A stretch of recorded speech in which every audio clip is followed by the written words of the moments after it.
by The Hidden Layer. You've watched it a dozen times. You quote it at parties. You've mimicked the dance, debated the briefcase, dissected every diner booth exchange. But what if I told you Pulp Fiction, 1994, hides a secret architecture beneath its swagger, one that reshapes everything you think you know about its chaos, its cool, its very soul? What if the film's real genius isn't in its non-linear timeline or its pop culture punchlines, but in a quiet, deliberate pattern of moral reckoning woven through every scene? And what if that pattern was almost erased before audiences ever saw it? Let's pull back the curtain on the choices, conflicts, and hidden harmonies that turned a scrappy indie script into a cultural earthquake. This isn't just a crime movie with killer dialogue, it's a spiritual map disguised as pulp, and the detail that changes how you see it was hiding in plain sight all along. 2. Origins and Context, Los Angeles, 1993. The studio system is bloated, risk-averse, drowning in sequels and safe bets. Independent cinema is bubbling. Sex, lies, and videotape, Reservoir Dogs. But nothing has yet detonated the mainstream like what's about to happen. Quentin Tarantino, 30 years old, former video store clerk, walks into Miramax with a script that reads like a fever dream stitched from pulp magazines, French New Wave, and Saturday morning cartoons. Harvey Weinstein sees potential but demands cuts. Tarantino digs in. The budget? A lean $8 million. The cast?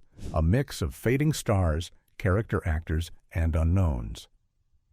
John Travolta hasn't headlined a hit since Urban Cowboy in 1980. Samuel L. Jackson is known mostly for bit parts and TV roles. Uma Thurman is respected but not bankable. And yet, this unlikely alchemy, raw talent, razor-sharp writing, and a director who treats every frame like a vinyl record he's spinning for friends creates something the industry didn't know it needed. Pulp Fiction premieres at Cannes in May 1994 to a 22-minute standing ovation. By October, it's a box office phenomenon, grossing over $200 million worldwide on that $8 million investment. It wins the Palme d'Or and earns 7 Oscar nominations, including Best Picture. But beneath the accolades lies a film that almost didn't survive its own making. A project shaped by last-minute rewrites, casting gambles, and a director fighting to preserve a vision most thought too strange, too violent, too weirdly tender to work. 3. The Persona Paradox. John Travolta struts into Pulp Fiction as Vincent Vega, a man drowning in ennui, chain-smoking, shooting heroin before breakfast, yet somehow radiating effortless cool. Off-screen, Travolta is clean-living, deeply religious, and famously disciplined. He'd spent years in career purgatory after a string of flops, raising 2 young children with his wife, trying to stay grounded while Hollywood wrote him off. Taking the role was a risk. Playing a drug-addled hitman could have cemented his irrelevance. Instead, it resurrected him. But the cost was real. Travolta later admitted he studied addiction not to glamorize it, but to understand its emptiness, because Vincent, for all his swagger, is spiritually adrift. Samuel L. Jackson's Jules Winfield is even more layered. On screen, he's terrifying, a biblical avenger spitting Ezekiel 25:17 with apocalyptic conviction. Off-screen, Jackson was channeling something deeply personal. He'd struggled with alcoholism for years and had only recently gotten sober. Jules' arc, from cold executioner to man-seeking redemption, isn't just plot. It's Jackson's own reckoning with mortality and grace. In interviews, he said the divine intervention moment in the apartment wasn't just a script beat. It felt like a message. The persona paradox here is profound. 2 men playing characters who embody the very vices they were fighting to escape in real life. And that tension, the gap between performance and private truth, gives the film its heartbeat. I-4. The Decision That Changed Everything. Early drafts of Pulp Fiction didn't include the now iconic Royale with cheese conversation. It was added during rehearsals, almost as an afterthought. But that's not the real pivot point. The decision that changed everything came weeks before shooting. Tarantino rewrote Jules's final scene. Originally, Jules simply walked away after the diner robbery, disappearing into the night. But Tarantino, haunted by a real-life near-death experience, a car accident in 1991 that left him with a concussion and a new perspective on fate, decided Jules needed to choose redemption, not just survive it.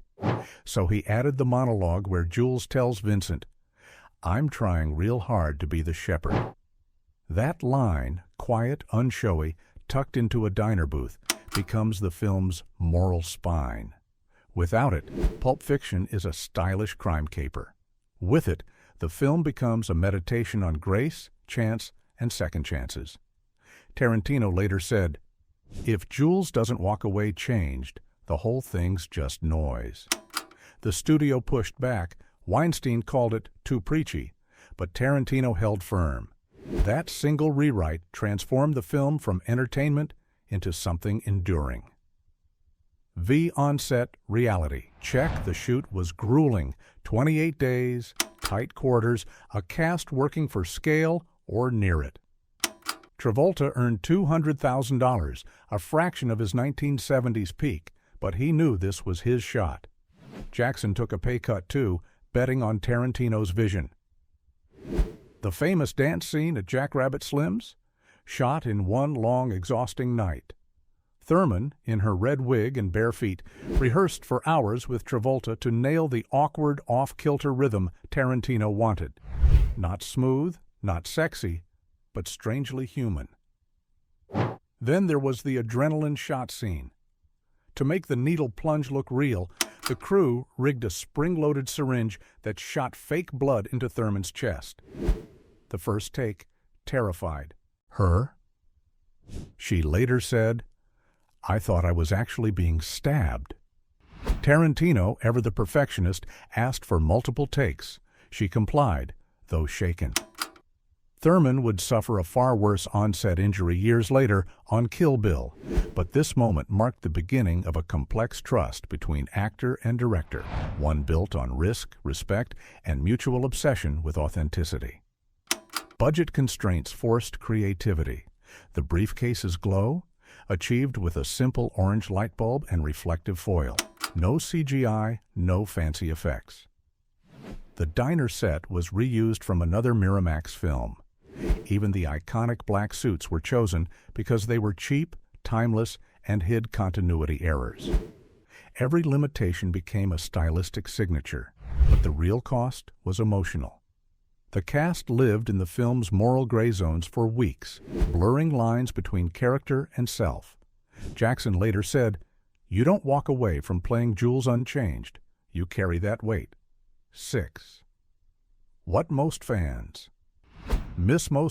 remember the dance, the briefcase, the Ezekiel speech. But few notice the film's hidden symmetry, the way scenes mirror and answer each other across its fractured timeline. Take the two diner scenes. The first, early in the film, shows Pumpkin and Honey Bunny planning a robbery. Nervous, impulsive, chaotic. The second, at the end, shows Jules and Vincent in that same diner, calm, in control, until the same robbery unfolds. But this time, Jules intervenes. The structure isn't just clever, it's theological. The first robbery is sin unchallenged. The second is grace interrupting chaos. Another detail? Vincent's watch. In the pawn shop scene, Butch retrieves his father's gold watch, hidden for years in a soldier's rectum, a grotesque but poignant symbol of legacy and survival. Later, when Vincent checks the time before heading to Lance's to score heroin, he glances at his own cheap wristwatch. No heirloom, no history. Just a ticking countdown to oblivion. The contrast is subtle but devastating. Butch carries his father's courage. Vincent carries nothing but habit. And then there's the briefcase. Never opened, never explained. But notice the color of its glow. Golden, warm, almost holy. And who sees it? Only the characters who've just survived a miracle. Jules and Vincent in the apartment after bullets miss them at point-blank range. The contents don't matter. What matters is what it represents. The inexplicable, the divine, the thing you can't explain but can't deny. Tarantino confirmed in a 2013 interview, "It's whatever you need it to be, but it's not money, it's meaning." 7. The conflict. Miramax loved the script, but not all of it. Harvey Weinstein demanded cuts, too much violence, too much talk, too much Bible. Tarantino refused. The battle lines were drawn over Jules's final monologue, the overdose scene, and the foot massage subplot, which Weinstein called pointless. Tarantino argued each was essential: the monologue for theme, the overdose for stakes, the foot massage for character. Without the foot massage, he told producers, "You don't understand why Vincent is so nervous around Marcellus's wife. It's about power, not feet." But the deeper conflict wasn't just studio versus auteur, it was cultural. Critics accused Pulp Fiction of glorifying violence, of being morally vacant. Roger Ebert defended it, calling it a moral movie disguised as a gangster picture. Others saw nihilism. The irony? Tarantino was drawing from Catholic theology, grace, sin, redemption, learned from years of watching religious films and reading scripture with his grandmother. The film's violence isn't celebratory, it's consequence. Every gunshot has weight, every death echoes. The conflict wasn't just about editing, it was about whether audiences were ready to see spirituality in a story soaked in blood and profanity. Fate. The irony. Here's the irony no one saw coming. The film that revived John Travolta's career would later be overshadowed by his own choices. After Pulp Fiction, he became Hollywood's golden boy. Get Shorty, Face Off, even Saturday Night Fever nostalgia tours. But by the early 2000s, his star dimmed again, partly due to controversial personal beliefs and box office misfires. Meanwhile, Samuel L. Jackson, once the character actor, became one of the most bankable stars in history, his Jules persona evolving into a cultural archetype of righteous fury. But the deeper irony lies in the film's legacy. Pulp Fiction was hailed as revolutionary for its nonlinear structure, yet Tarantino borrowed that technique from Citizen Kane, Rashomon, and even The Killing, 1956. He didn't invent it, he repackaged it with pop culture fluency and streetwise rhythm. And while fans obsess over the briefcase or the dance, the film's true innovation was emotional. It made moral transformation feel cool. Jules walking away from violence wasn't just a plot twist, it was a quiet rebellion against the era's cynicism.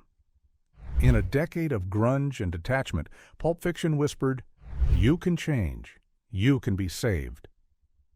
9. The breakthrough. Pulp Fiction didn't just win awards, it rewired cinema. Overnight, non-linear storytelling became the indie filmmaker's go-to. Dialogue-heavy scenes replaced car chases as tension builders. And the Tarantino pause, that beat before violence erupts, became a cinematic language unto itself. But its real breakthrough was cultural. Royale with cheese entered the lexicon. Say What Again became a meme before memes existed. Even the dance, awkward, unpolished, was imitated at weddings, parties, TikTok reels decades later. Critically, the film forced a reckoning. The Academy, long dismissive of genre films, had to take crime dramas seriously. Directors like Paul Thomas Anderson, the Coen brothers, and even Christopher Nolan cited Pulp Fiction as a turning point, proof that style and substance could coexist. And for black actors, Jackson's performance was seismic. He wasn't the sidekick or the comic relief. He was the moral center, the voice of revelation. Jackson received his first and only Oscar nomination for Best Supporting Actor, a category he arguably should have won, though Martin Landau took it for Ed Wood. X. Ripple effects. The ripple effects are still spreading. Without Pulp Fiction, there's no Breaking Bad, a show built on the same premise. Ordinary men making extraordinary moral choices in a criminal world. No Fargo TV series with its folksy violence and existential dread. No Everything Everywhere. All at Once, which uses absurdism to explore grace, much like Tarantino used pulp. Even the Marvel Cinematic Universe owes it a debt. Jackson's Nick Fury is a direct descendant of Jules, cool, cryptic, carrying the weight of unseen battles. But beyond film and TV, Pulp Fiction changed how we talk. It taught a generation that dialogue could be weapon, shield, and sacrament all at once. That pop culture references weren't shallow. They were connective tissue. That a man quoting scripture before murder could be both terrifying and tragic. And that redemption doesn't arrive with fanfare. It slips in through a back door during a diner robbery in the middle of a Tuesday. Shakins. Why it endures. So why does Pulp Fiction endure 30 years later when so many cool films of the 90s feel dated? Because beneath the leather jackets, the surf guitar, the bloody ear on the pavement, it's a film about second chances. About the moment you realize you've been spared and what you do next. Vincent ignores his miracle. Jules answers his. That's the human truth at its core. Grace is offered to everyone, but only some choose to receive it. Watching it now with fresh eyes, you see not chaos, but choreography. Not randomness, but resonance. Every scene, every line, every golden glow from that unopened briefcase points to the same question. When your moment comes, will you walk away or stay in the booth? That's the hidden layer. That's what most fans never figured out. It didn't shout. It endured. Chondine. Close and CTA. Rewatch Pulp Fiction this week, not for the quotes or the style, but for the silence between the lines.